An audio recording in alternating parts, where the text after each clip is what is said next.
Ešte možnosť pre Kristiána Pospíšila, ktorý prihrával pred bránku a to je šanca pre Okuliara. Ten ale nepretlačil dánskeho golmana, puk je stále živý a môžeme zakončiť gól! Martin Chromiak dáva gól, vedieme 1-0. Okuliar je pri puku aj teraz proti Jensenovi Obovi, prihral pred bránku a dávame gól! Adam Liška 2-0. Zdvihol hlavu, videl a backendom.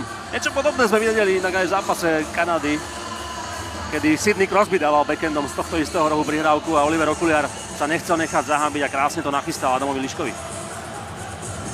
Prestriedali sme počas pobytu v útočnom pásme. Puk má Hrivík. Hrivíková prihrávka pred bránku. Okuliar dvíhal ruky nad hlavu. No je to tak?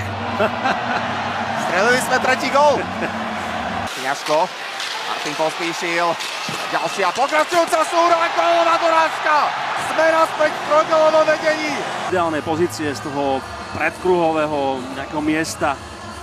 Bola tvrdá, prudká, Henriksen s ňou mal problém.